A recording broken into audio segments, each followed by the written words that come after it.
It's a pleasure to have him on the program. It was a great surprise last week when I got a phone call from his representative, Danielle Alberico, who was kind enough to broker the appearance here tonight. And as I said previously, it's an almost unprecedented situation. I mean, I'm sure it's not in the history of cinema, but to have somebody producing and directing a documentary right on the heels of a production that they had produced on the same subject, getting to tackle it really from both sides, based on a true story and the literal true story. This is a very gifted filmmaker. We're very glad to have him on tonight here. Ohio State's own Tommy Reid, and we take pride in saying that here in the flagship city of the Sports Talk Network in Cleveland, Ohio. Our pleasure to have on Tommy Reid on the program tonight. Tommy, great to have you on, sir. How are you this evening? Tommy? Thanks for having me on.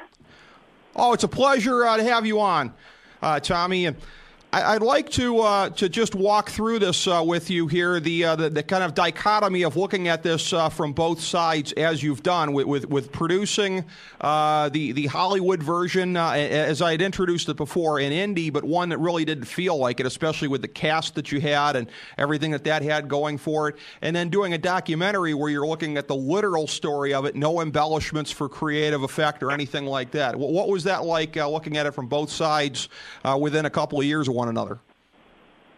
Well, it's been a long journey, and it's really now been a dream come true. So, first and foremost, I wanted to get this story out there to the people of Cleveland. This is their story. This is their history. And being a Buckeye, I heard all about this tale when I was in college in the late 90s. And I just never found anything because the internet was brand new.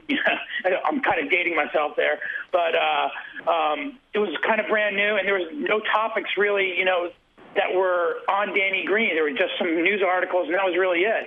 Then I found out that Rick Perillo, through my buddy Dominic Powell, who's a Cleveland native, would always talk about this guy, Danny Greene. And myself being a New Jersey native, I always heard about John Gotti and Sammy the Bull, and this Danny Greene character just fascinated me. And I was just so interested to pursue more, but there wasn't really much, information or research when I was doing it all on Danny Greene. So when Rick's book came out, I jumped at the opportunity. I just graduated from Ohio State and just finished film school in New York City. And it was very difficult for me to, tell him that it's going to take me a while, but at the end of the day, I promise you I will make you the best movie I possibly can. And 13 years later, Rick, here we are, with the movie coming out this past St. Patrick's Day. It's really a dream come true. And really the documentary comes out of frustration when I never actually got a chance to tell the movie as fast as I wanted to. After 10 years of holding on to the book rights, I'm like, man, I am so knowledgeable in this organized crime of Cleveland and this rich history that Cleveland has. I got to say something because all these people are starting to pass away. And Danny Greene is almost like an urban legend to one extent. And so I came out to Cleveland in 2008, and I went out there. I stayed at one of the producers' house, Dr. Steve Papandreou, another Cleveland native. And these guys just opened up their doors to me and allowed me to bring in a very small skeleton crew to come out and film this documentary, Danny Greene, The Rise and Fall of the Irishman, in Cleveland. And I got to actually talk to the real people. And to me, that was a dream come true as well. Just to have now in theaters the movie, and then this weekend opening up at the Atlas Theater in Euclid, the Danny Greene documentary.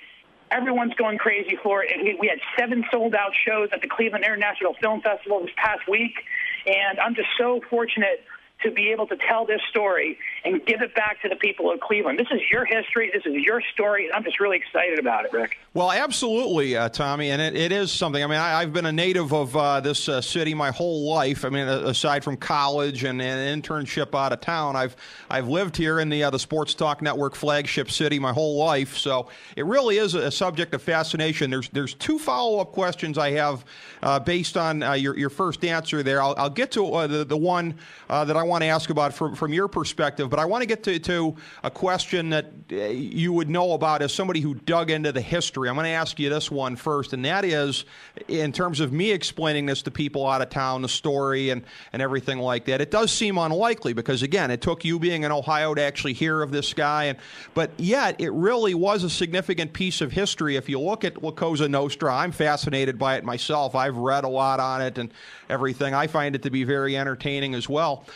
How did Cleveland retain this kind of significance well into the 70s? I mean, my sense of it just, from a 50,000-foot view is that Cleveland, of course, around mid-century and earlier actually was a very important city before it really bled population and being that pivotal point between Chicago and New York. Cleveland at one point in time really was very important, and John Scalish took over the mob here when it was really important, and that maybe he was able to kind of consolidate and keep it at that higher level. But how could Cleveland have turned into Bomb City or USA in the 1970s when everything else had really started kind of going to hell here, and yet the mob, it actually had an operation that was still worth fighting for at that point?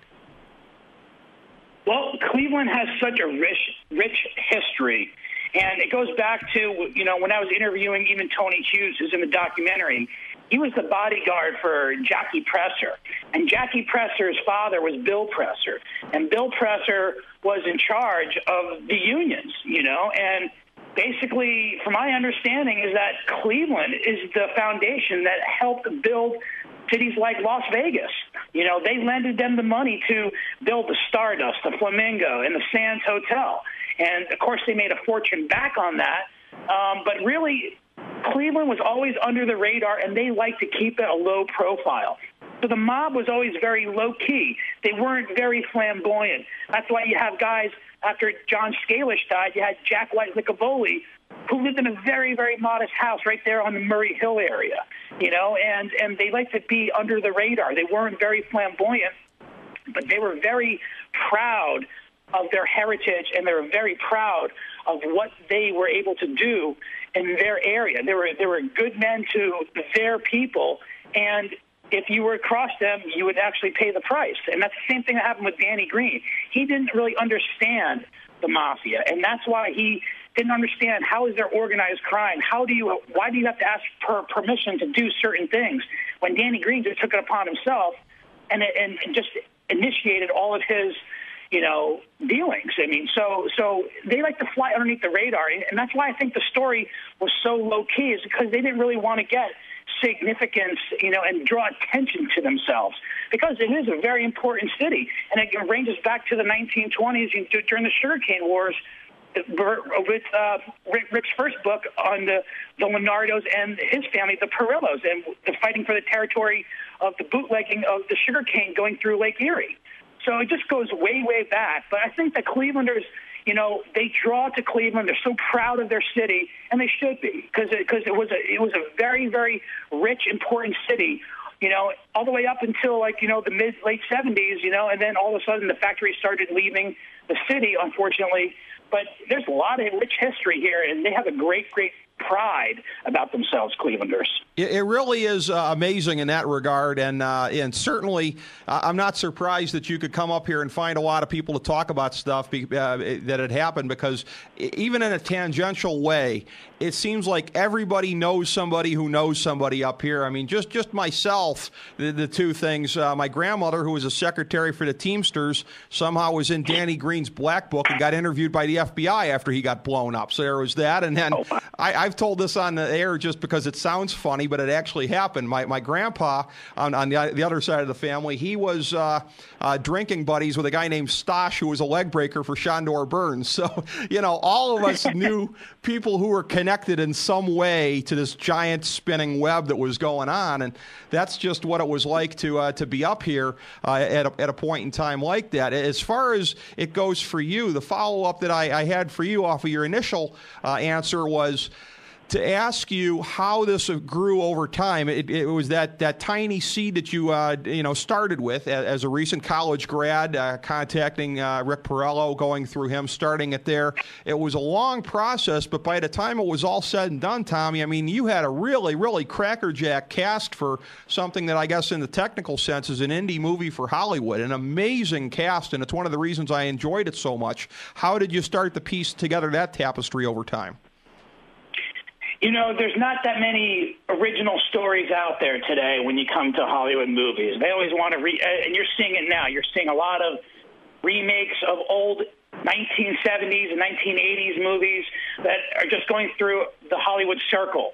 And when you find a story like this, I knew there was always a vision, because I love that genre. I love the mafia. I love Godfather, Goodfellas, Casino, even Miller's Crossing, The Departed. I love that type of genre. And I knew that this story had that capabilities to be the bookshelf ending to that genre. You know, because there's not that many more original stories you can go tell. And by Danny Greene, and what happened in the 1970s is a movie, and it became a movie. And when you got it into one actor's hands, that was the first one to commit, which was Ray Stevenson. And he's kind of like an unknown household name, but he's a phenomenal actor. And in the movie, he looks like Danny Greene, and he plays Danny Greene so well. I knew that you had to support a known cast around him. And when you get guys like Christopher Walken and Val Kilmer, then the floodgates started opening. Then you got guys like Paul Sorvino, Vinnie Jones, Vinnie Vella, Vincent D'Onofrio to come in as John Nardi was the icing on the cake. Mm-hmm. And it happened because the story is good. There's not that many stories like that, and it's a true story. It's true history. And you can't just, make up these stories. I couldn't even dream about making up a story where your lead actor tries to get killed 8 times and survives. It's just unbelievable. And that's why the documentary answers those questions that people might have when they see the movie. They can go right to the documentary and get all those answers that you want. And I think the documentary gives you more and tells you more of how the murder was solved of Danny Greene as well. It's truly, truly remarkable. But I couldn't even dream about making up this history. It's truly remarkable that Cleveland has had this, and it was a regional story, but I knew it could be accepted on a nationwide scale because it's that blue collar, and it has such significance to what happened in organized crime, period. And, of course, you were absolutely right, Tommy, because it does have that kind of resonance, no question. And as far as the building of the cast goes, I guess that makes sense there. Momentum builds momentum, and as one guy signs up for it, others do and everything. I love what you said about Vincent D'Onofrio, too. Before you came on, I said he's one of my favorites, and I would like to see him, while William Shatner's still in films, I'd like to see them in a scene together, just each of them trying to fill the screen on their own. That would be pretty incredible to watch. But as far as it goes with the documentary and with this thing here, the one thing I will say about the movie itself, and I vastly enjoyed it overall. There were a few things in there, particularly the scene, I won't give it away completely, the scene with the end towards the kids, where, okay, I'm sitting there going, Hollywood, okay. Are things like that basically you had to put in to kind of make it more palatable, I guess? Was it a little bit easier to do that because you were also doing the documentary and could kind of tell the unvarnished story? What were your thoughts on any of the Hollywoodization things of the movie, whether it be the timeline or other things put in basically for effect? That's a great question, and I wasn't the director on the movie. And okay. Had I been, there would have been different outcomes in certain scenes. And Gotcha. You're right. That scene is exactly a pinpoint of what a Hollywood movie is, because in reality, that did not happen. Mm-hmm. Danny Greene got in his car, looked at the guys who were going to murder him, which we talk about in the documentary, and there was no kids there. Mm-hmm. But that's just like a little Hollywood touch to a movie, which, I'm not going to go there, but it could have been left out. We could have just got to the scene of Danny Greene before he turns the key to his car, and you know what happens. But that's the part about doing Hollywood business with a big writer-director like Jonathan Hensleigh. So you kind of got to give up some to get some. Sure. And, so in my eyes, it was like I'm running the ball down to the 1 yard line, and I got to lateral it to somebody else because I'm getting tackled. And I lateral the ball, hoping that guy's going to bring in the score for the touchdown. And that's what happened. Of course, you know, he might have done a little spin move to get into the end zone, which is what a Hollywood ending is like. But that's your Hollywood ending to a movie. It's always a little bit more, you know, cliche, or it's a little bit, exaggerated than it should be. So, but Jonathan did a great job with the movie. But there's some things that, you know, you can't always get what you want, and you got to sacrifice certain things to get the movie made. Again, it took me over 13 years. And after the 11th year, when I found out the movie was going to get made, it was like a dream come true. And it's funny because I shot the documentary a year before the movie got made and just sat on the footage and didn't even start editing the documentary until the movie was financed, because I had to get money to finish the documentary from an investor. And once that investor found out that the movie was getting made, he thought that, well, I can probably hedge my risk here, knowing that we could maybe piggyback on some of the hype because the documentary is the real deal. And he's absolutely right. The documentary is the real deal, and that's why I'm so excited that the Atlas Theater is going to be releasing it this weekend exclusively. And then on the following weekend, on April 15th, we're going to go even wider and put it into 7 other theaters in the Cleveland area, from Valley View, Regal Crocker Park. And so there's a lot of other locations that are going to have the movie or the documentary next weekend. But this weekend, Atlas Theater is going to have it. And for all those people who have seen the movie that want to get that extra education on really what happened, I think they're not going to be disappointed. I know that they're going to love the documentary just as much as they do, if not more, than the movie. I can't wait for that. And by the way, Tommy, I have to say, I mean, I really appreciate, your candor on that answer there about the Hollywoodization and everything like that. We love to explore on this show creative process with people, how these things come to be. I really appreciate the insight that you were able to give us on that and on a documentary versus a feature film and some of the decisions that you have to make. As far as it goes, and I'll be very interested to see this in the documentary here, it's been a number of years, frankly, since I've read through Mr. Perello's book, so this isn't really coming to mind immediately, and you would be a good guy to ask about this. Watching the movie, the different things here with the Val Kilmer character and with the police, it almost, I'm not going to say that there was necessarily a bemusement, but a thing of like, hey, Danny boy, try not to kill any civilians while you guys are blowing each other up. I mean, you had the ATF in Cleveland in the summer of '76. It seemed like the feds were taking it seriously.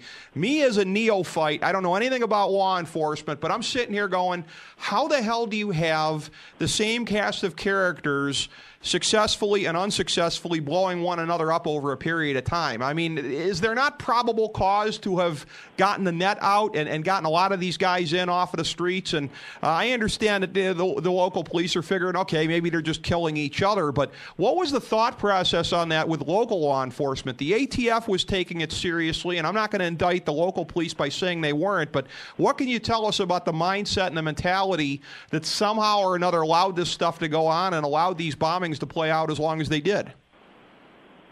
Well, I don't think that any of the government officials on the FBI or the police force ever allowed, bombings to happen. It was just, sure. It was a way of major intimidation during that time period, where basically Cleveland was dubbed Bomb City, USA, because of the way bombs were used in Cleveland in the 1970s. Mm-hmm. But there are a lot, which you're going to see. I actually have exclusive photos of these bombs that were reconstructed and pictures of the actual crime scene in the documentary. And we talk about what the bombs mean, their language of, what it is to intimidate.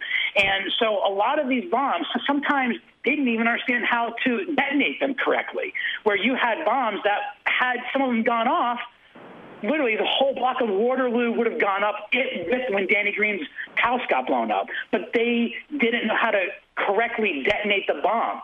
So I think that a lot of them, they were anxious to try to get Danny Greene, but they never really knew how to get him murdered. And so when you have all these cops that are involved, they want to catch you, and they want to put you away so the streets are safer for the communities and everyone can take a breathe of fresh air, And now all of a sudden, you had this way of intimidating, jury members. You had people stopped, using, the witness protection probe because they were so intimidating and they just didn't want to deal with it. So they just, either fled the area or just was quiet after they had a bomb go off near them. They were scared. So it's a very intimidating way. But I think the police force did a great job, and the FBI did a great job of coming to its fruition and solving all these murders and indicting the right people. Granted, you had a lot. James Willis is one of the best attorneys in the history of law and one of the Cleveland's finest attorneys, and he got a lot of these guys acquitted for some of their trials. And he's one of the smartest men I've ever interviewed in my life. And it's just amazing to see and hear him talk, especially in the documentary. He's so eloquent that you could see how he got a lot of these guys off and acquitted because there were errors in some of the chain of title reports that the government had. And that when you have one little crack in a case, they're going to find it. They're going to figure out a way to get this around this to stop the case from going forward.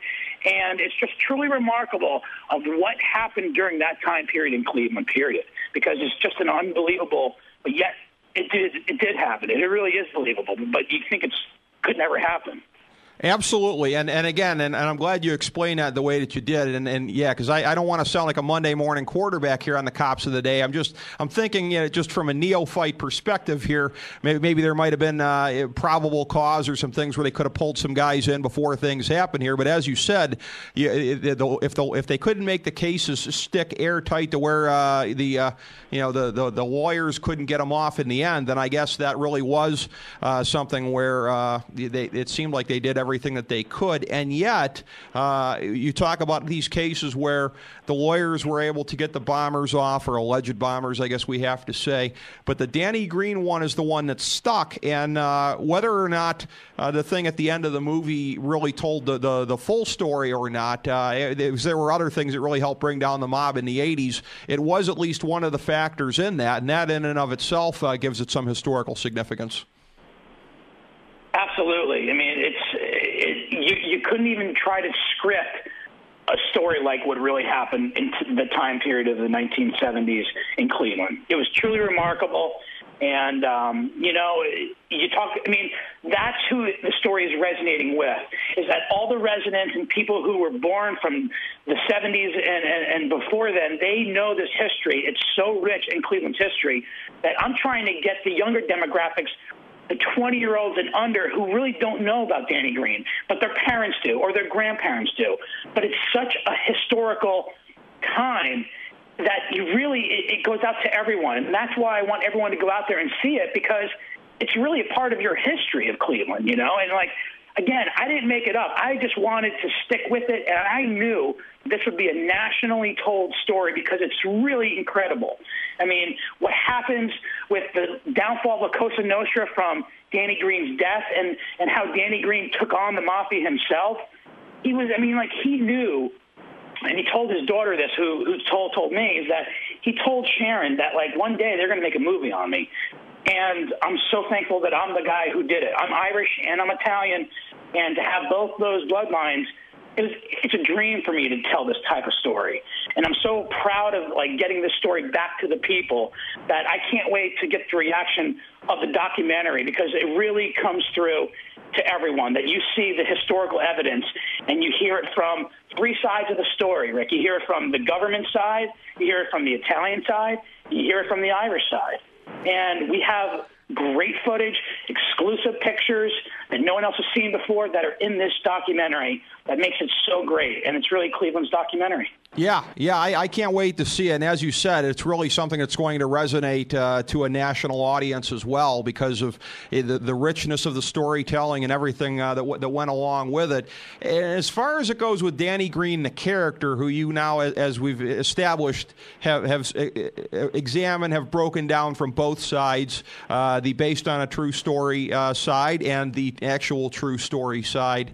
Obviously, you've gotten to go in depth with his character a lot, probably understand him as very few people have, and maybe as very few people you've ever understood by the time you got done with it. How much of this plays into our whole timeless kind of thing? You go back to fables back in the day, Robin Hood and everything like that. It does seem to be sort of this universal archetype that we kind of keep coming back to in a compelling kind of a way in entertainment here. You know, bad guy, but he's got a good side, and, you know, he's kicking some money to the poor people, and he's, you know, not completely bad, bandit with a heart of gold, whatever you want to call it. What is it about this guy that really strikes such a chord? Because let's face it, there was a lot of atrocities committed and a lot of blood on the guy's hands. So what draws us as a people to characters like him? I think that he just really wanted to have a neighborhood that he resides in that was considered safe, and he really wanted to give back to his community. I think that the man, you know, from my understanding, is that everyone who was around him at that time felt protected. They felt like no one was going to do any harm to them, and they allowed them to, you know, play in the streets. And so he did have that Robin type, you know, figment to him, you know. So he's just a great guy when it comes down to a lot of the people who talked about Danny Greene in that time period from that area. Now, you go on the other side and you go up towards the hill, then they're going to think a lot differently of Danny Greene because of what, you know, he did to a lot of those people's families, you know. And so with respect to both sides of the story and to both families, you got to be very cognizant of, like, you know, who you're telling the story to and what you're trying to say, because he is, you know, to a lot of people, he was very good. To a lot of people, he was horrible and evil because he hurt a lot of people's families.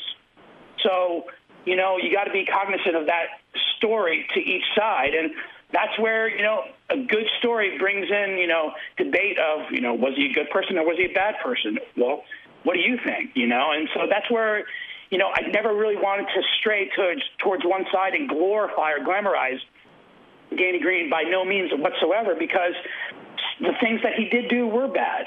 And the things that, you know, he went and did to other people's families were bad, you know, and he ultimately paid the price for a lot of his, you know, actions, and that hurt a lot of his family, and their family still suffers. All the families still suffer from both sides of the story. So, you know, you got to be very respectful to the families that, you know, were hurt in this story of the 1970s. And, you know, like everyone knows, everyone has a Danny Greene story, whether it's your uncle who, you know, Danny bought dog food for him or cut his hair, whatever it is. It seems like Danny Greene is the Kevin Bacon of Cleveland. There's 6 degrees of separation of Danny Greene in every regards in Cleveland. Yeah, that's true. That's absolutely true, and it's a thing that's kind of gotten passed down through the generations, no question about it. It's a thing, and you're right that when you're talking to some of the families here, you know, the wounds are probably still fresh, you know, and always will be, particularly for anybody that may have died in a violent kind of a way. But it's a thing where I know, you know, the Hollywood production showed a lot of you know, even-handedness. You saw both sides of the man. So clearly your documentary, which is going to be, I know, a stickler for all the facts of the case, certainly that will as well. Without giving away too much of the documentary, I'll just ask you to give a tease on this part of it here, because I don't want you to give too much away for the people, although I know they're still going to want to see it anyways. But that sense of fatalism towards the end, I am just curious in terms of how much embellishment there may have been in the production there versus did he get a sense that the 9 lives were gone and, you know, maybe it was going to be coming here, or did it seem to be business as usual for him?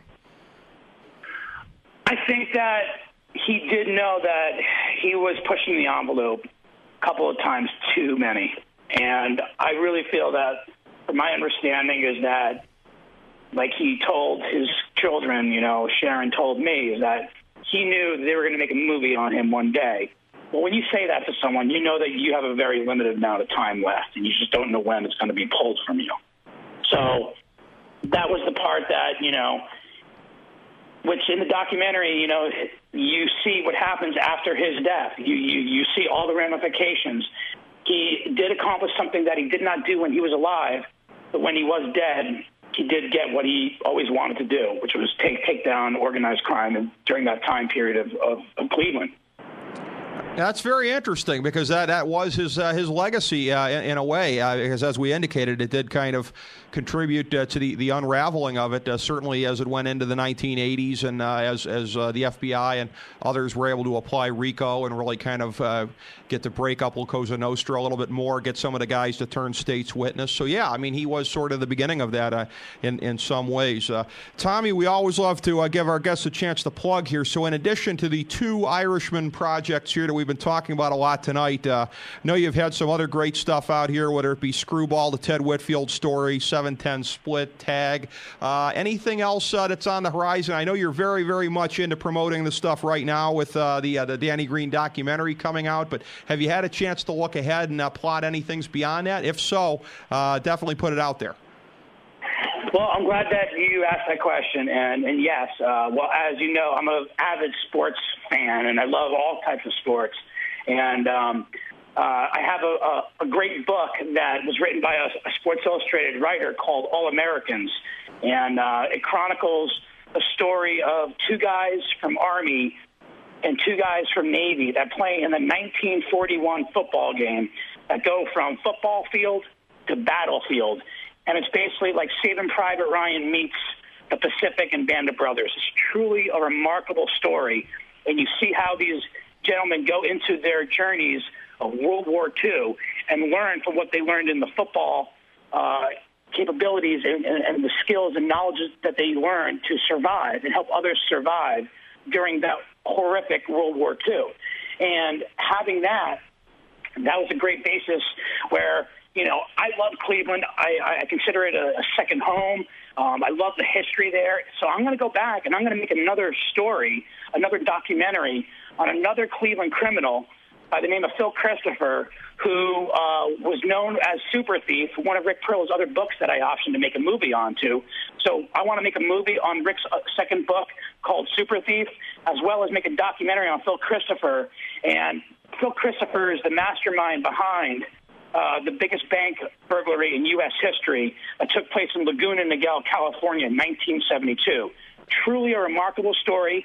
It was during that period of 1970s, again in Cleveland, which is that rich history that took place in that city, that provides all these lavish and very detailed characters, you know. And Phil Christopher is a mastermind burglar who, you know, was behind the biggest bank burglary ever.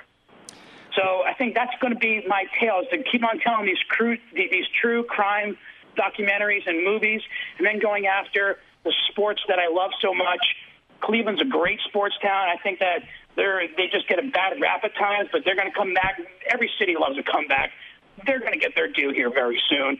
You just got to get that one athlete that takes them to a championship and whatever it's going to be. And they're close. They're going to get there. I think that you guys are right on the cusp of getting a major star athlete to come right in there and bring it on board.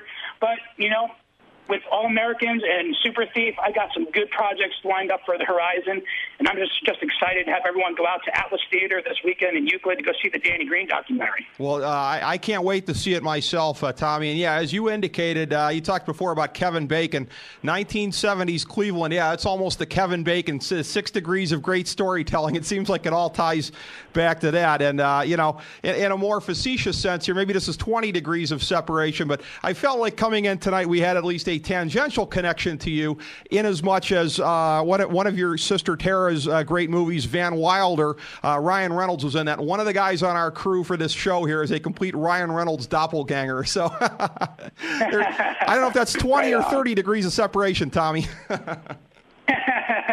Well, that's great. That's awesome. Well, I was really looking forward to having you on, and really lived up to the expectations, Tommy. I can't wait to see this movie, and it would be our privilege to have you back on sometime to continue talking about your projects. I really appreciate the time. Thank you guys so much for having me on your show, and wishing you guys all the best, and thanks so much for your time. It's our pleasure, Tommy. Thank you so much. All right. Hollywood producer and director Tommy Reid, everyone. It's a pleasure to have him on the program here tonight. You definitely want to check out the movies in theaters here. I'm unsure of what the national distribution schedule is going to be on these. I think Kill the Irishman, which is the Hollywood/indie version of this, the slightly fictionalized version of the Tommy Greene story, that I believe is in quasi-national release right now, and then the documentary, which is coming out, Danny Greene, The Rise and Fall of the Irishman.